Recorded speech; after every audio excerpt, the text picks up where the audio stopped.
ಇವತ್ತಿನ ಟಾಪಿಕ್ ಬಂದ್ಬಿಟ್ಟು inventory info ಅಂತ. ಟ್ಯಾಲಿಯಲ್ಲಿ ಒಂದು ಆಪ್ಷನ್ ಬರುತ್ತೆ ಇನ್ವೆಂಟ್ರಿ ಇನ್ಫೋ ಅಂತ. ಸೊ ಆ ಒಂದು ಇನ್ವೆಂಟ್ರಿ ಇನ್ಫೋ ಅಂತ ಅಂದರೆ ಏನು? ಸೊ ಇನ್ವೆಂಟ್ರಿ ಇನ್ಫೋ ಅಂದರೆ ಇನ್ವೆಂಟ್ರಿ ಇನ್ಫಾರ್ಮೇಷನ್ ಅಂತ. ಸೊ ಇಲ್ಲಿ ಇನ್ವೆಂಟ್ರಿ ಇನ್ಫಾರ್ಮೇಷನಲ್ಲಿ ನಾವು ಸ್ಟಾಕ್ ಐಟಮ್ಸ್ ಬಗ್ಗೆ ಡೀಟೇಲಿಂಗ್ ಮಾಡ್ತೀವಿ. ಸ್ಟಾಕ್ ಐಟಮ್ಸ್ ಅಂತ ಅಂದರೆ ಫಾರ್ ಎಕ್ಸಾಂಪಲ್ ಯಾವುದೇ ಒಂದು ಬಿಸ್ನೆಸ್ನ ತೊಗೊಳ್ಳಿ, ಬಿಸ್ನೆಸ್ಸಲ್ಲಿ ಸೇಲ್ಸು ಇರುತ್ತೆ ಮತ್ತು ಪರ್ಚೇಸೂ ಇರುತ್ತೆ. ಸೊ ಇನ್ ಕೇಸ್ ನೀವೇನಾದರೂ ಪರ್ಚೇಸ್ ಮಾಡಿದರೆ ಅದಕ್ಕೆ ಸ್ಟಾಕ್ ಐಟಮ್ಸ್ ಅಂತ ಕರಿತೀವಿ. ಇನ್ ಕೇಸ್ ನೀವೇನಾದರೂ ಸೇಲ್ಸ್ ಮಾಡಿದರೆ ಆ based on purchase stock items ಏನಿರ್ತಾವಲ್ಲ ಅದ್ರ ಬೇಸ್ ಮೇಲೆ ನೀವು ಸೇಲ್ಸ್ ಮಾಡ್ತೀರಾ. ಸೊ ಈ ಪ್ರತಿಯೊಂದು ಮಾಹಿತಿನ ನಾವು ನಮ್ಮ ಒಂದು ಬಿಸ್ನೆಸ್ಸಲ್ಲಿ ಎಂಟ್ರಿ ಮಾಡ್ಕೊಳ್ಬೇಕಾಗುತ್ತೆ. ಅಂದರೆ ಐಟಮ್ಸ್ ಎಷ್ಟು ಇನ್ ಆದವು, ಐಟಮ್ಸ್ ಎಷ್ಟು ಔಟ್ ಆದವು ಅಂತ. ಸೊ ಈ ಒಂದು ಪ್ರತಿಯೊಂದು ಮಾಹಿತಿನ ನಾವು ಇನ್ವೆಂಟ್ರಿ ಇನ್ಫೋದಲ್ಲಿ ಸ್ಟಾಕ್ ಐಟಮ್ಸ್ ಅಂತ ಒಂದು ಆಪ್ಷನ್ ಇದೆ, ಅದರಲ್ಲಿ ನಾವು ಎಂಟ್ರಿ ಮಾಡ್ತೀವಿ. ಅದೇ ಥರ ಸ್ಟಾಕ್ ಐಟಮ್ಸ್ಗೆ ಅದರದ್ದೇ ಆದ ಒಂದು ಸ್ಟಾಕ್ ಮಿಸರ್ಸ್ ಅಂತ ಕರೀತಾರೆ. ಮಿಸರ್ಸ್ ಅಂದರೆ ಫಾರ್ ಎಕ್ಸಾಂಪಲ್ ಈಗ ನಾವು 10 ಸೆಟ್ಸ್ ಆಫ್ ಕಂಪ್ಯೂಟರ್ ಅಂತ ಕರಿತೀನಿ. ಇಲ್ಲಿ ಸೆಟ್ಸ್ ಅನ್ನೋದು ಮಿಸರ್ ಅಂತ. ಅಥವಾ 10 kg ಆಫ್ ಯಾವುದೋ ಒಂದು ರೈಸ್ ಇರ್ಬೋದು, ಇಲ್ಲಿ ಕೆ ಜಿ ಅನ್ನೋದು ಆ ಒಂದು ರೈಸಿನ ಮಿಸರ್ಮೆಂಟ್. ಸೊ ಈ ಥರ ನಾವು ಮಿಸರ್ಸ್ನ ನಾವು ಎಂಟ್ರಿ ಮಾಡಬೇಕಾಗತ್ತೆ ಆ್ಯಂಡ್ ಸ್ಟಾಕ್ ಡೀಟೇಲ್ಸ್ನ ಎಂಟ್ರಿ ಮಾಡಬೇಕಾಗುತ್ತೆ.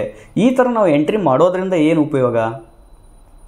ಇನ್ ಕೇಸ್ ನಾವು ಈ ಥರ ಎಂಟ್ರಿ ಮಾಡಿ ಇಟ್ಕೊಳ್ಳೋದ್ರಿಂದ ಯಾವಾಗಾದರೂ ಸೇಲ್ಸ್ ಮಾಡೋಕ್ಲಿಕ್ಕೆ ಹೋದರೆ ನಮ್ಮಲ್ಲಿರ್ತಕ್ಕಂಥ ಸ್ಟಾಕ್ ಡೀಟೇಲ್ಸು ಅದು ಶೋ ಮಾಡುತ್ತೆ. ಇನ್ ಟ್ಯಾಲಿಯಲ್ಲಿ ಸ್ಟಾಕ್ ಡೀಟೇಲ್ಸ್ ನಮಗೆ ಎಂಟ್ರಿ ಮಾಡೋದ್ರಿಂದ ಆ ಒಂದು ಪ್ರತಿಯೊಂದು ಮಾಹಿತಿ ಅಂದರೆ ಪ್ರತಿಯೊಂದು ಪ್ರೈಸ್ ಲಿಸ್ಟ್ ಆಗಿರ್ಬೋದು, ಎಷ್ಟು ಸ್ಟಾಕ್ಸ್ ಇದ್ದಾವೆ, ಎಷ್ಟು ಕ್ವಾಂಟಿಟೀಸ್ ಇದ್ದಾವೆ, ಯಾವ ಗೋಡನಲ್ಲಿದ್ದಾವೆ ಅನ್ನೋದು ಪ್ರತಿಯೊಂದು ಡೀಟೇಲ್ಸನ್ನು ನಾವು ಈಸಿಯಾಗಿ ಇಲ್ಲಿ ಫೈಂಡ್ ಮಾಡ್ಬೋದು.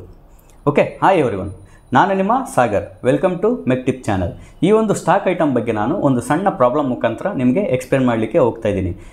ಇಲ್ಲಿ ಪಕ್ಕದಲ್ಲಿ ಕಾಣ್ತಾ ಇರ್ತಕ್ಕಂಥ ಪ್ರಾಬ್ಲಮ್ನ ನೀವು ನೋಟ್ ಡೌನ್ ಮಾಡ್ಕೊಳ್ಳಿ. ಸ್ಟಾಕ್ ಐಟಮ್ ಬಗ್ಗೆ ಒಂದು ಪ್ರಾಬ್ಲಮ್ನ ನಾನು ಇಲ್ಲಿ ಕೊಡ್ತಾ ಇದ್ದೀನಿ. ಸೊ ಈ ಪ್ರಾಬ್ಲಮ್ನ ಯಾವ ಥರ ಸಾಲ್ವ್ ಮಾಡೋದು ಅನ್ನೋದು ಈ ಒಂದು ವಿಡಿಯೋದ ವಿಶೇಷತೆ. Okay, let's start the video. ಮೊದಲೇದಾಗಿ ನಿಮ್ಮ ಒಂದು ಡೆಸ್ಕ್ಟಾಪಲ್ಲಿ ಟ್ಯಾಲಿ ಅಪ್ಲಿಕೇಶನ್ ಓಪನ್ ಮಾಡ್ಕೊಳ್ಳಿ. ಟ್ಯಾಲಿ ಅಪ್ಲಿಕೇಶನ್ ಓಪನ್ ಮಾಡಿಕೊಂಡು ಕಂಪ್ನಿ ಇನ್ಫೋದಲ್ಲಿ ಒಂದು ಕಂಪ್ನಿನ ಕ್ರಿಯೇಟ್ ಮಾಡಬೇಕು. ಕಂಪ್ನಿ ಕ್ರಿಯೇಟ್ ಮಾಡಬೇಕು ಅಂತ ಅಂದರೆ ಇಲ್ಲಿ ಥರ್ಡ್ ಆಪ್ಷನ್ ಕ್ರಿಯೇಟ್ ಕಂಪ್ನಿ ಅಂತ ಒಂದು ಆಪ್ಷನ್ ಇದೆಯಲ್ಲ, ಅದ್ರ ಮೇಲೆ ನೀವು ಕ್ಲಿಕ್ ಮಾಡಿ. ಓಕೆ, ಇದ್ರ ಮೇಲೆ ನೀವು ಎಂಟರ್ ಪ್ರೆಸ್ ಮಾಡಿದರೆ ಆ ಒಂದು ಕ್ರಿಯೇಟ್ ಕಂಪ್ನಿ ಆಪ್ಷನ್ ಆ್ಯಕ್ಟಿವ್ ಆಗಿ ಈ ಥರ ಯೂಸರ್ ಇಂಟರ್ಫೇಸ್ ಬರುತ್ತೆ. ಇಲ್ಲಿ ನಾನು RR ಪ್ರೈವೇಟ್ ಲಿಮಿಟೆಡ್ ಅಂತ ಒಂದು ಕಂಪ್ನಿನ ಕ್ರಿಯೇಟ್ ಮಾಡಿ ಕಂಟ್ರೋಲ್ A ಅಂತ ಪ್ರೆಸ್ ಮಾಡಿದರೆ ನಿಮಗೆ ಆ ಒಂದು ಕಂಪ್ನಿ ಬೈ ಡಿಫಾಲ್ಟಾಗಿ ಕ್ರಿಯೇಟ್ ಆಗುತ್ತೆ. ಸೊ ಈ ಹಿಂದಿನ ಪ್ರಾಬ್ಲಮ್ಗಳಲ್ಲಿ ನಾವು ಮೊದಲೇದಾಗಿ ಏನು ಮಾಡ್ತಿದ್ವಿ, ಲೆಡ್ಜರ್ನ ಕ್ರಿಯೇಟ್ ಮಾಡ್ತಾಯಿದ್ವಿ, ಅದಾದ ನಂತರ ವೋಚರ್ಸ್ನ ಎಂಟ್ರಿ ಮಾಡ್ತಾಯಿದ್ವಿ. ಬಟ್ ಇಲ್ಲಿ ನಾವು ಸ್ಟಾಕ್ ಐಟಮ್ಸ್ ಬಗ್ಗೆ ಪ್ರಾಬ್ಲಮ್ನ ಸಾಲ್ವ್ ಮಾಡ್ತಾ ಇರೋದ್ರಿಂದ ನಾವು ಏನು ಮಾಡಬೇಕು, ಮೊದಲೇದಾಗಿ ಇನ್ವೆಂಟ್ರಿ ಇನ್ಫೋ ಅಂತ ಆಪ್ಷನ್ ಇದೆಯಲ್ಲ ಇಲ್ಲಿ ಮಾಸ್ಟರ್ಸಲ್ಲಿ, ಇನ್ವೆಂಟ್ರಿ ಇನ್ಫೋ ಆಪ್ಷನ್ನ ನೀವು ಸೆಲೆಕ್ಟ್ ಮಾಡಿಕೊಂಡು ಎಂಟರ್ ಪ್ರೆಸ್ ಮಾಡಿ. ಸೊ ಇಲ್ಲಿ ಇನ್ವೆಂಟ್ರಿ ಇನ್ಫೋದಲ್ಲಿ ಸ್ಟಾಕ್ ಐಟಮ್ಸ್ ಮತ್ತು ಯೂನಿಟ್ಸ್ ಆಫ್ ಮಿಸರ್ಸ್ ಅಂತ ಆಪ್ಷನ್ ಬರ್ತವೆ. ಇಲ್ಲಿ ಯೂನಿಟ್ಸ್ ಆಫ್ ಮಿಸರ್ಸ್ ಅಂತ ಅಂದರೆ ಈ ಒಂದು ಸ್ಟಾಕ್ ಐಟಮ್ಸ್ ಅಂದರೆ ಕಂಪ್ಯೂಟರ್ಸ್ ಆಗಿರ್ಬೋದು, ಮತ್ತು ಪ್ರಿಂಟರ್ಸ್ ಆಗಿರ್ಬೋದು, ಮೊಬೈಲ್ಸು, ಈ ಎಲ್ಲ ಐಟಮ್ಸ್ಗಳಿಗೆ ನಾವು ಅದರದ್ದೇ ಆದ ಒಂದು ಯೂನಿಟ್ಸ್ ಇರ್ತವೆ. ಫಾರ್ ಎಕ್ಸಾಂಪಲ್ ಕಂಪ್ಯೂಟರ್ಸ್ನ ನಾವು ಸೆಟ್ಸಲ್ಲಿ ಮಿಸರ್ ಮಾಡ್ತೀವಿ ಅಥವಾ ಬಾಕ್ಸಲ್ಲಿ ಮಿಸರ್ ಮಾಡ್ತೀವಿ. ಸೊ ಈ ಥರ ನಾವು ಮಿಸರ್ ಮಾಡೋದಕ್ಕೆ ಆ ಒಂದು ಯೂನಿಟ್ಸ್ ಅಂತ ಕರಿತೀವಿ. ಆ ಯೂನಿಟ್ಸ್ನ ನಾವು ಮೊದಲೇದಾಗಿ ಎಂಟ್ರಿ ಮಾಡಬೇಕು. ಯೂನಿಟ್ಸ್ನ ಎಂಟರ್ ಮಾಡಿಕೊಂಡು ಅದಾದಮೇಲೆ ಸ್ಟಾಕ್ ಐಟಮ್ಸ್ನ ನಾವು ಎಂಟ್ರಿ ಮಾಡಬೇಕು. ಸೊ ಯೂನಿಟ್ಸ್ನ ಸೆಲೆಕ್ಟ್ ಮಾಡಿಕೊಂಡು ಎಂಟರ್ ಅಂತ ಪ್ರೆಸ್ ಮಾಡಿ ಕ್ರಿಯೇಟ್ ಅಂತ ಒಂದು ಆಪ್ಷನ್ ಬರುತ್ತೆ. ಅದ್ರ ಮೇಲೆ ನೀವೇನು ಮಾಡಬೇಕು, ಎಂಟರ್ ಕೀ ಪ್ರೆಸ್ ಮಾಡಿ. ಇಲ್ಲಿ ನಾನು ಈ ಆಪ್ಷನಲ್ಲಿ ಯೂನಿಟ್ ಕ್ರಿಯೇಷನಲ್ಲಿ ಸೆಟ್ಸ್ ಅಂತ ಎಂಟರ್ ಮಾಡಿ ಎಂಟರ್ ಅಂತ ಕೀ ಪ್ರೆಸ್ ಮಾಡಿದರೆ ನಿಮಗೆ ಈ ಒಂದು ಯೂನಿಟ್ ಕ್ರಿಯೇಷನ್ ರೆಡಿ ಆಗುತ್ತೆ. ಇಲ್ಲಿ ವೈ ಅಂತ ಪ್ರೆಸ್ ಮಾಡಿದರೆ ಆ ಒಂದು ಯೂನಿಟ್ ಅಕ್ಸೆಪ್ಟ್ ಆಗುತ್ತೆ. ಇಲ್ಲಿ ಬೇರೆ ನೀವೇನಾದರೂ ಐಟಮ್ಸ್ ಅಂದರೆ ಬೇರೆ ಐಟಮ್ಸ್ನ ಕ್ವಾಂಟಿಟಿಯಲ್ಲಿ ಮಿಸರ್ ಮಾಡ್ತಾ ಇರ್ತೀರಾ, ನಂಬರ್ಸಲ್ಲಿ ಮಿಸರ್ ಮಾಡ್ತಾ ಇರ್ತೀರಾ, ಆ ಥರ ಏನಾದರೂ ಇತ್ತಂದರೆ ಇಲ್ಲಿ ನೀವು ನಂಬರ್ಸ್ ಅಂತ ಬರೆದು ಈ ಒಂದು ಯೂನಿಟ್ನ ಕ್ರಿಯೇಟ್ ಮಾಡ್ಬೋದು. ಇಲ್ಲಿ ನಾನು ಸೆಟ್ಸ್ ಅಂತ ಇರೋದ್ರಿಂದ ಅಷ್ಟೇ ಇದನ್ನು ನಾನು ಎಸ್ಕೇಪ್ ಅಂತ ಪ್ರೆಸ್ ಮಾಡಿ ಅಕ್ಸೆಪ್ಟ್ ಮಾಡ್ಕೊಳ್ತಾ ಇದ್ದೀನಿ. ನೆಕ್ಸ್ಟ್ ಎಸ್ಕೇಪ್ ಅಂತ ಪ್ರೆಸ್ ಮಾಡಿದರೆ ಬ್ಯಾಕ್ ಹೋಗುತ್ತೆ. ಇಲ್ಲಿ ನಾವು ಸ್ಟಾಕ್ ಐಟಮ್ ಡೀಟೇಲ್ನ ಹಾಕಬೇಕು. ಇಲ್ಲಿ ಸಿಂಗಲ್ ಸ್ಟಾಕ್ ಐಟಮ್ಸ್ ಮತ್ತು ಮಲ್ಟಿಪಲ್ ಸ್ಟಾಕ್ ಐಟಮ್ಸ್ ಅಂತ ಇದೆಯಲ್ಲ, ಅದರಲ್ಲಿ ಮಲ್ಟಿಪಲ್ ಆಪ್ಷನಲ್ಲಿ ಕ್ರಿಯೇಟ್ ಆಪ್ಷನ್ ಅಂತ ಇದೆ. ಅದನ್ನು ಆಪ್ಷನ್ನ ತೊಗೊಂಡು ಎಂಟರ್ ಕೀ ಪ್ರೆಸ್ ಮಾಡಿ. ಇಲ್ಲಿ ಅಂಡರ್ ಗ್ರೂಪಲ್ಲಿ ನೀವೇನು ಮಾಡಬೇಕು, ಆಲ್ ಐಟಮ್ಸ್ನ ಸೆಲೆಕ್ಟ್ ಮಾಡ್ಕೋಬೇಕು. ಆಲ್ ಐಟಮ್ಸ್ನ ಸೆಲೆಕ್ಟ್ ಮಾಡಿಕೊಂಡು ಇಲ್ಲಿ ಏನು ಮಾಡಬೇಕು, ನಾನು ಕಲರ್ ಟಿವಿನ ಸ್ಟಾಕ್ನ ತೋರಿಸ್ತಾ ಇದ್ದೀನಿ, ಕಲರ್ ಟಿವಿ ಅಂತ ಮೆನ್ಷನ್ ಮಾಡಿ ಎಂಟರ್ ಅಂತ ಕೊಡಿ. ಇಲ್ಲಿ ಅಂಡರ್ ಲಿಸ್ಟ್ ಆಫ್ ಗ್ರೂಪ್ಸಲ್ಲಿ ಪ್ರೈಮರಿ ಅದು ಬೈ ಡಿಫಾಲ್ಟಾಗೆ ತೊಗೊಳ್ಳಿ. ಇಲ್ಲಿ ಯೂನಿಟ್ಸ್ ಬಂದುಬಿಟ್ಟು ಇದು ಓಪನಿಂಗ್ ಬ್ಯಾಲೆನ್ಸು, ನಾವಿಲ್ಲಿ ಓಪನಿಂಗ್ ಕ್ವಾಂಟಿಟಿ ಅಂತ ಹಾಕ್ತೀವಿ. ಬಟ್ ಇಲ್ಲಿ ಯೂನಿಟ್ಸ್ನ ಎದರಲ್ಲಿ ಮೆಜರ್ ಮಾಡ್ತೀವಿ, ಸೆಟ್ಸಲ್ಲಿ ಮೆಜರ್ ಮಾಡ್ತೀವಿ. ಇವಾಗ ಕ್ರಿಯೇಟ್ ಮಾಡಿದ್ವಲ್ಲ ಅದೇ ಯೂನಿಟ್ ಇದು. ಇದನ್ನು ನಾನು ಸೆಲೆಕ್ಟ್ ಮಾಡಿ ಎಂಟರ್ ಅಂತ ಕೊಡ್ತಾ ಇದ್ದೀನಿ. ಇಲ್ಲಿ ಓಪನಿಂಗ್ ಕ್ವಾಂಟಿಟಿ ಬಂದುಬಿಟ್ಟು ಯಾವುದೇ ರೀತಿಯ ಓಪನಿಂಗ್ ಕ್ವಾಂಟಿಟಿ ನೀವು ಹಾಕಬಾರ್ದು, ಯಾಕಂದರೆ ನಾವೇನು ಪರ್ಚೇಸ್ ಮಾಡಿಲ್ಲ. ಕಲರ್ ಟಿವಿನ ನಾವು ಸೆಟ್ಸಲ್ಲಿ ಮೆಜರ್ ಮಾಡ್ತೀವಿ, ಅದಾದಮೇಲೆ ಪರ್ಚೇಸ್ ಮಾಡ್ತೀವಿ. ಓಪನಿಂಗ್ ಕ್ವಾಂಟಿಟಿ ಅಂದರೆ ಏನು ಅಂತ ಅಂದರೆ ನೀವೇನಾದರೂ ಹಳೆ ಕಂಪ್ನಿನ ರನ್ ಮಾಡಿ ಅಲ್ಲಿಂದ ಏನಾದರೂ ಐಟಮ್ಸ್ನ ತಂದಿದ್ದರೆ ಇಲ್ಲಿ ಹಾಕ್ಬೋದು. ಓಕೆ, ನೀವು ಜಸ್ಟ್ ಎಂಟರ್ ಅಂತ ಕೊಟ್ಟು ಈ ಒಂದು ಸ್ಟಾಕ್ ಐಟಮ್ನ ಅಕ್ಸೆಪ್ಟ್ ಮಾಡ್ಕೊಳ್ಳಿ. ನೆಕ್ಸ್ಟು ಬ್ಯಾಕ್ ಹೋಗಿ ಎಸ್ಕೇಪ್ ಕೀ ಪ್ರೆಸ್ ಮಾಡಿ ಬ್ಯಾಕ್ ಹೋಗಿ ಓಚರ್ನ ಕ್ರಿಯೇಟ್ ಮಾಡಬೇಕು. ಓಚರ್ನ ಕ್ರಿಯೇಟ್ ಮಾಡಬೇಕಂದ್ರೆ ಗೇಟ್ವೇ ಆಫ್ ಟ್ಯಾಲಿ ಮಾಸ್ಟರ್ಸಲ್ಲಿ ಅಕೌಂಟಿಂಗ್ ಇನ್ಫೋ, ಅದರಲ್ಲಿ ಅಕೌಂಟಿಂಗ್ ಇನ್ಫೋದಲ್ಲಿ ಲೆಡ್ಜರ್ ಅಂತ ಇದೆ. ಸಾರಿ, ಓಚರ್ನ ಕ್ರಿಯೇಟ್ ಮಾಡೋದಲ್ಲ, ಲೆಡ್ಜರ್ನ ಕ್ರಿಯೇಟ್ ಮಾಡಬೇಕು. ಸೊ ಲೆಡ್ಜರ್ ಆಪ್ಷನ್ನ ಸೆಲೆಕ್ಟ್ ಮಾಡಿ ಸಿಂಗಲ್ ಲೆಡ್ಜರ್ ಮತ್ತು ಮಲ್ಟಿಪಲ್ ಲೆಡ್ಜರಲ್ಲಿ ನಾವು ಕ್ರಿಯೇಟ್, ಮಲ್ಟಿಪಲ್ ಲೆಡ್ಜರ್ಸಲ್ಲಿ ಕ್ರಿಯೇಟ್ ಆಪ್ಷನ್ ಇದೆಯಲ್ಲ ಅದ್ರ ಮೇಲೆ ಏನು ಮಾಡಬೇಕು, ಎಂಟರ್ ಕೀ ಪ್ರೆಸ್ ಮಾಡಬೇಕು. ಎಂಟರ್ ಕೀ ಪ್ರೆಸ್ ಮಾಡಾದಮೇಲೆ ಇಲ್ಲಿ ಅಂಡರ್ ಗ್ರೂಪಲ್ಲಿ ಆಲ್ ಐಟಮ್ಸ್ನ ಸೆಲೆಕ್ಟ್ ಮಾಡ್ಕೊಳ್ಳಿ. ಅಂಡರ್ ಗ್ರೂಪಲ್ಲಿ ಆಲ್ ಐಟಮ್ಸ್ ಸೆಲೆಕ್ಟ್ ಮಾಡಿಕೊಂಡು ಸೊ ಮೊದಲೇದಾಗಿ as per the problem mister Mahesh ಅನ್ನೋರು started a new business with 3 lakh rupees ಅಂತ ಇದೆ. ಸೊ ಮಿಸ್ಟರ್ ಮಹೇಶ್ ಅನ್ನೋ ಒಂದು ಲೆಡ್ಜರ್ನ ಕ್ರಿಯೇಟ್ ಮಾಡ್ತಾ ಇದ್ದೀನಿ. ಅವ್ರು ಏನು ಮಾಡ್ತಾರೆ, ಇಲ್ಲಿ ಲಿಸ್ಟ್ ಆಫ್ ಗ್ರೂಪ್ಸಲ್ಲಿ ನಮಗೆ ಯಾವುದರಲ್ಲಿ ಬರ್ತಾರೆ ಅಂತ ಅಂದರೆ ಸಿ ಅಂತ ಪ್ರೆಸ್ ಮಾಡಿದರೆ ಕ್ಯಾಪಿಟಲ್ ಅಕೌಂಟ್ ಅಂತ ಇದೆ. ಈ ಹಿಂದಿನ ವೀಡಿಯೋಗಳಲ್ಲಿ ನಾನು ಇದ್ರ ಬಗ್ಗೆ ಎಕ್ಸ್ಪ್ಲೇನ್ ಕೂಡ ಮಾಡಿದ್ದೀನಿ. Owner of the company capital ಅಕೌಂಟಲ್ಲಿ ಬರ್ತಾರೆ. ಇದನ್ನು ಸೆಲೆಕ್ಟ್ ಮಾಡಿ ಎಂಟರ್ ಅಂತ ಕೊಡಿ. ಓಪನಿಂಗ್ ಬ್ಯಾಲೆನ್ಸ್ನ ಯಾವುದೇ ರೀತಿಯ ಬ್ಯಾಲೆನ್ಸ್ ಹಾಕಬೇಡಿ. ನೆಕ್ಸ್ಟ್ ಬಂದುಬಿಟ್ಟು ನಾವು ಪರ್ಚೇಸ್ ಮಾಡ್ತಾಯಿದ್ದೀವಿ, ಅಂದರೆ ಸ್ಟಾಕ್ ಐಟಮ್ಸ್ನ ಪರ್ಚೇಸ್ ಮಾಡ್ತೀವಿ, ಅದಾದಮೇಲೆ ಸೇಲ್ಸ್ ಮಾಡ್ತೀವಿ. ಸೊ ಹಂಗಾಗಿ ಈ ನೇಮ್ ಆಫ್ ಲೆಡ್ಜರಲ್ಲಿ ಪರ್ಚೇಸ್ ಅನ್ನೋ ಒಂದು ಲೆಡ್ಜರ್ನ ಕ್ರಿಯೇಟ್ ಮಾಡಬೇಕಾಗುತ್ತೆ. ಪರ್ಚೇಸ್ ಲೆಡ್ಜರ್ ಬಂದುಬಿಟ್ಟು ಲಿಸ್ಟ್ ಆಫ್ ಗ್ರೂಪ್ಸಲ್ಲಿ ನೀವು ಇಲ್ಲಿ ಜಸ್ಟ್ ಪಿ ಅಂತ ಟೈಪ್ ಮಾಡಿ, ಪಿ ಟೈಪ್ ಮಾಡಿದರೆ ಇಲ್ಲಿ ನೋಡ್ಬೋದು ಪರ್ಚೇಸ್ ಅಕೌಂಟ್ ಅಂತ ಇದೆಯಲ್ಲ, ಸೊ ಆ ಗ್ರೂಪಲ್ಲಿ ಬರುತ್ತೆ. ಆ ಗ್ರೂಪ್ನ ನೀವು ಸೆಲೆಕ್ಟ್ ಮಾಡ್ಕೊಳ್ಳಿ.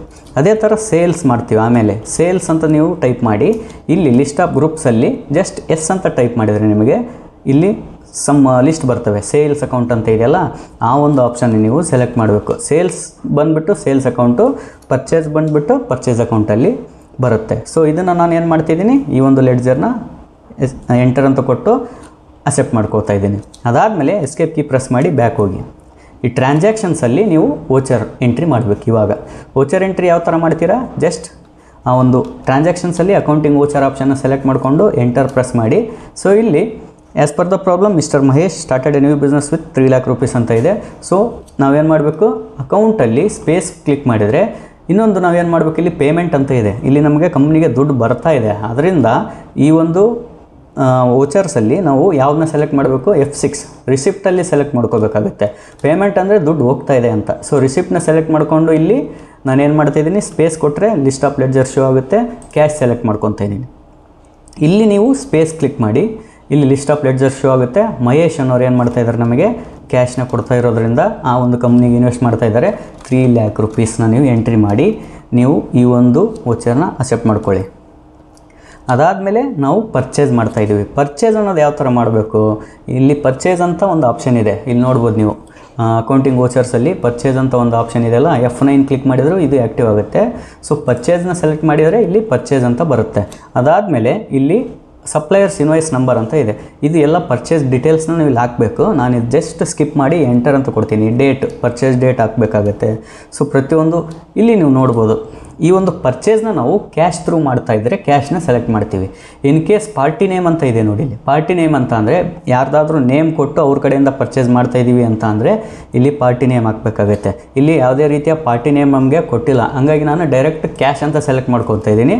ಇದು ಸಪ್ಲೈಯರ್ಸ್ ಡೀಟೇಲ್ಸು, ಯಾರ ಕಡೆಯಿಂದ ಪರ್ಚೇಸ್ ಮಾಡ್ತಾಯಿದ್ದೀವಿ ಅದನ್ನೆಲ್ಲ ನೀವು ಜಸ್ಟ್ ಎಂಟರ್ ಅಂತ ಕೊಟ್ಟು ಅಕ್ಸೆಪ್ಟ್ ಮಾಡ್ಕೊಳ್ಳಿ. ಪರ್ಚೇಸ್ ಲೆಡ್ಜರ್ ಅಂತ ಬರುತ್ತೆ, ಅದರಲ್ಲೇ ಪರ್ಚೇಸ್ ಲೆಡ್ಜರ್ ಬಂದುಬಿಟ್ಟು ಲಿಸ್ಟ್ ಆಫ್ ಲೆಡ್ಜರ್ಸಲ್ಲಿ ಪರ್ಚೇಸ್, ಸೇಲ್ಸ್ ಲೆಡ್ಜರ್ ಬಂದುಬಿಟ್ಟು ಸೇಲ್ಸ್ ಅಂತ ಬರುತ್ತೆ. ಇದು ಬೈ ಡಿಫಾಲ್ಟಾಗಿ ನೀವು ಸೆಲೆಕ್ಟ್ ಮಾಡ್ಕೊಳ್ಳಿ. ಇಲ್ಲಿ ಸ್ಪೇಸ್ ಕೊಟ್ಟು ಏನು ಪರ್ಚೇಸ್ ಮಾಡ್ತಾ ಇದ್ದೀರಾ, ಕಲರ್ ಟಿವಿಸ್. ಇಲ್ಲಿ ನೀವು ನೋಡ್ಬೋದು ಲಿಸ್ಟ್ ಆಫ್ ಸ್ಟಾಕ್ ಐಟಮ್ಸು, ನಾವು ಕಲರ್ ಟಿವಿ ಅಂತ ಏನು ಕ್ರಿಯೇಟ್ ಮಾಡಿದ್ವಲ್ಲ ಅದು ಬಂತು. ಇಲ್ಲಿ ಕ್ವಾಂಟಿಟಿ ಯಾವುದೇ ರೀತಿಯ ಕ್ವಾಂಟಿಟಿ ಶೋ ಆಗ್ತಾ ಇಲ್ಲ. ಇವಾಗ ಜಸ್ಟ್ ನಾನು ಕಲರ್ ಟಿವಿ ಅಂತ ಸೆಲೆಕ್ಟ್ ಮಾಡಿಕೊಂಡು ಕ್ವಾಂಟಿಟಿ 10 ಅಂತ ಸೆಟ್ ಮಾಡ್ತೀನಿ. ಇಲ್ಲಿ 10 ಅಂತ ತೊಗೊಂಡಾಗ ಆಟೋಮೆಟಿಕಲಿ ಸೆಟ್ಸು ತಾನೇ ಬರುತ್ತೆ, ಯಾಕಂದರೆ ನಾವು ಯೂನಿಟ್ ಆಫ್ ಮೆಜರ್ಸಲ್ಲಿ ಸೆಟ್ಸ್ ಅಂತ ಕೊಟ್ಟು ಬಂದಿದ್ವಿ. ಅದಾದಮೇಲೆ ರೇಟ್ ಪರ್ ಪೀಸ್ಗೆ ಎಷ್ಟಿದೆ, ಪರ್ ಸೆಟ್ಗೆ ಎಷ್ಟಿದೆ, 9000 ಇದೆ as per the problem. Okay, ಇಲ್ಲಿ ಸೆಟ್ಸ್ ಆಟೋಮೆಟಿಕಲಿ ತೊಗೊಳುತ್ತೆ. ಎಂಟರ್ ಅಂತ ಕೊಡಿ. ಅಮೌಂಟು ಕೂಡ ತಾನೇ ಕ್ಯಾಲ್ಕುಲೇಟ್ ಮಾಡುತ್ತೆ. 10 × 9 90,000 rupees ಆಯಿತು 10 ಸೆಟ್ಸ್ಗೆ. ಎಂಟರ್ ಅಂತ ಕೊಟ್ಟು ಈ ಒಂದು ಪರ್ಚೇಸ್ ಅಕೌಂಟ್ನ ನಾನು ಅಕ್ಸೆಪ್ಟ್ ಮಾಡ್ಕೋತಾ ಇದ್ದೀನಿ. ನೆಕ್ಸ್ಟ್ ಬಂದುಬಿಟ್ಟು ಆ ಒಂದು 10 ಸೆಟ್ಸ್ನ ನಾವು ಏನು ಮಾಡ್ತಾಯಿದ್ದೀವಿ, ಸೇಲ್ಸ್ ಮಾಡ್ತಾಯಿದ್ದೀವಿ. ಇಲ್ಲಿ F8 ಕ್ಲಿಕ್ ಮಾಡ್ಬೋದು, ಅಥವಾ ಈ ಒಂದು ಸೇಲ್ಸ್ ಮೇಲೆ ನೀವು ಮೌಸ್ ಕೀ ಪ್ರೆಸ್ ಮಾಡಿದರೆ ಇಲ್ಲಿ ಸೇಲ್ಸ್ ಆ್ಯಕ್ಟಿವ್ ಆಗುತ್ತೆ. ಅದೇ ರೀತಿಯಾಗಿ ರೆಫರೆನ್ಸ್ ನಂಬರ್ ಇದ್ದರೆ ರೆಫರೆನ್ಸ್ ನಂಬರ್ ಹಾಕಿ. ಅದು ಕೂಡ ನಾವು ಪಾರ್ಟಿ ನೇಮ್ ಯಾವುದೇ ರೀತಿಯ ಪಾರ್ಟಿ ನೇಮ್ ಕೊಟ್ಟಿಲ್ಲ ಪ್ರಾಬ್ಲಮಲ್ಲಿ. ಕ್ಯಾಶ್ ಮುಖಾಂತರನೇ ನಾವು ಸೇಲ್ಸ್ ಮಾಡ್ತಾಯಿದ್ದೀವಿ. ಬೈ ಕ್ಯಾಶ್ನ ನೀವು ಸೆಲೆಕ್ಟ್ ಮಾಡ್ಕೊಳ್ಳಿ. ಇಲ್ಲಿ ಡೆಲಿವರಿ ನೋಟ್ಸ್ ಅಂದರೆ ಯಾರಿಗೆ ಕಳಿಸ್ತಾ ಇದ್ದೀವಿ, ಎಲ್ಲಿ ಡಿಸ್ಪ್ಯಾಚ್ ಮಾಡ್ತಾಯಿದ್ದೀವಿ, ಬಯರ್ಸ್ ಡೀಟೇಲ್ಸ್ನ ಎಲ್ಲ ಹಾಕಬೇಕಾಗುತ್ತೆ. ಇದನ್ನು ನೀವು ಜಸ್ಟ್ ಎಂಟರ್ ಅಂತ ಪ್ರೆಸ್ ಮಾಡಿದರೆ ಅದು ಬೈ ಡಿಫಾಲ್ಟಾಗೆ ತಾನೇ ಅಕ್ಸೆಪ್ಟ್ ಆಗುತ್ತೆ. ಅದಾದಮೇಲೆ ಸೇಲ್ಸ್ ಲೆಡ್ಜರಲ್ಲಿ ಸೇಲ್ಸ್ನ ಸೆಲೆಕ್ಟ್ ಮಾಡಿಕೊಂಡು ಎಂಟರ್ ಅಂತ ಕೊಡಿ. ಸ್ಪೇಸ್ ಕ್ಲಿಕ್ ಮಾಡಿದರೆ ಇಲ್ಲಿ ನೀವು ನೋಡ್ಬೋದು ಇವಾಗ ಟಿ ವಿನ ನಾವು ಪರ್ಚೇಸ್ ಮಾಡಿದ್ವಿ 10 ಸೆಟ್ಸ್. ಇವಾಗ ಕ್ವಾಂಟಿಟಿ ಸೆಟ್ಸಲ್ಲಿ ಶೋ ಆಗ್ತಾಯಿದೆ, ಹೌದಾ? ಇವಾಗ ನಾನು ಇವನು ಮಾರಿ ಎಷ್ಟಕ್ಕೆ ಮಾರ್ತೀನಿ ಅಂತ ಅಂದರೆ as per the problem 5 sets. ಇದನ್ನು ಸ್ಪೇಸ್ ಕೊಟ್ಟು ಕಲರ್ ಟಿ ವಿನ ಸೆಲೆಕ್ಟ್ ಮಾಡ್ಕೊಳ್ಳಿ. ಇಲ್ಲಿ ಕ್ವಾಂಟಿಟಿಲಿ 5 ಅಂತ ಟೈಪ್ ಮಾಡಿ, ಓಕೆ, 5 ಟೈಪ್ ಮಾಡಿ. ಒಂದಕ್ಕೆ ಎಷ್ಟು 15,000 ಅಂದರೆ ಬೇರೆಯವ್ರಿಗೆ ನಾನು ಬೇರೆ ರೇಟಲ್ಲಿ ಮಾರ್ತಾ ಇದ್ದೀನಿ ಅಂತ ಅಂದ್ಕೊಳ್ಳಿ. ಅದು ಸೆಟ್ಸ್ ಅನ್ನೋದು ತಾನೇ ತೊಗೊಳುತ್ತೆ ಮತ್ತು ಅಮೌಂಟನ್ನು ತಾನೇ ಕ್ಯಾಲ್ಕುಲೇಟ್ ಮಾಡ್ಕೊಳ್ಳುತ್ತೆ. ಅದೇ ಸೇಮ್ ಸ್ಪೇಸ್ ಕ್ಲಿಕ್ ಮಾಡಿ, ಇಲ್ಲಿ ಕಲರ್ ಟಿ ವಿಸ್ನ ಸೆಲೆಕ್ಟ್ ಮಾಡಿ, ಅಗೇನ್ 5 ಆದಮೇಲೆ 3 ಸೆಟ್ಸ್ನ ಬೇರೆಯವ್ರಿಗೆ ಮಾರ್ತಾ ಇದ್ದೀನಿ, ಎಂಟರ್ ಅಂತ ಕೊಡಿ. ಅಮೌಂಟ್ ಬಂದುಬಿಟ್ಟು 7,500 ಇದೆ, ಎಂಟರ್ ಅಂತ ಕೊಡಿ. ಅದು ಟೋಟಲ್ ಅಮೌಂಟ್ ಕ್ಯಾಲ್ಕುಲೇಟ್ ಮಾಡುತ್ತೆ. ಅಗೇನ್ ಸ್ಪೇಸ್ ಕ್ಲಿಕ್ ಮಾಡಿ, ಕಲರ್ ಟಿ ವಿ ಸೆಲೆಕ್ಟ್ ಮಾಡಿ. ಹಂಗಂತ ನೀವು ಏನು ಮಾಡಬೇಕು, 10 ನಿಮ್ಮಲ್ಲಿ ಪರ್ಚೇಸ್ ಮಾಡಿರ್ತಕ್ಕಂಥ ಐಟಮ್ ಇದಾವೆ, 10ನಲ್ಲೇ ನೀವು ಮಾರಬೇಕು. 10 ಮಾರ್ಬೋದು ಅಥವಾ ಲೆಸ್ ದೆನ್ 10 ಮಾರ್ಬೋದು. ಸೊ ನೀವು ಮೋರ್ ದೆನ್ 10 ಮಾರಬೇಕಂದ್ರೆ ನಿಮ್ಮ ಹತ್ರ ಸ್ಟಾಕ್ ಇರೋದಿಲ್ಲ. ಸೊ ಹಂಗಾಗಿ ಇಲ್ಲಿ 5 + 3 ಎಷ್ಟಾಯಿತು, 8 ಆಯಿತು. ರಿಮೈನಿಂಗ್ ನಮ್ಮ ಹತ್ರ ಎಷ್ಟು ಉಳಿದು as per the problem 2 sets ಅಷ್ಟೇ ಉಳಿದು. ಆ 2 ನಾನು ಇಲ್ಲಿ ಸೇಲ್ಸ್ ಮಾಡ್ತಾಯಿದ್ದೀನಿ. ಅದರ ಪ್ರೈಸ್ ಬಂದುಬಿಟ್ಟು 12,000 ಇದೆ. ಓಕೆ, 12,000 ಅಂತ ಹಾಕಿ ನೀವು ಎಂಟರ್ ಅಂತ ಕೊಟ್ಟು ಇಲ್ಲಿ ಏನು ಮಾಡಬೇಕು, ಈ ಒಂದು ಸೇಲ್ಸ್ ವೋಚರ್ನ ಅಕ್ಸೆಪ್ಟ್ ಮಾಡ್ಕೊಳ್ಳಿ. ಇದು ಟೋಟಲ್ ಅಮೌಂಟು 10 ಸೆಟ್ಸ್ಗೆ 1,21,500 ರೂಪೀಸ್ ನಮಗೆ ದುಡ್ಡು ಬರ್ತಾಯಿದೆ. ಸೊ ಎಂಟರ್ ಅಂತ ಕೊಟ್ಟು ಈ ಒಂದು ವೋಚರ್ನ ಅಕ್ಸೆಪ್ಟ್ ಮಾಡ್ಕೊಳ್ಳಿ.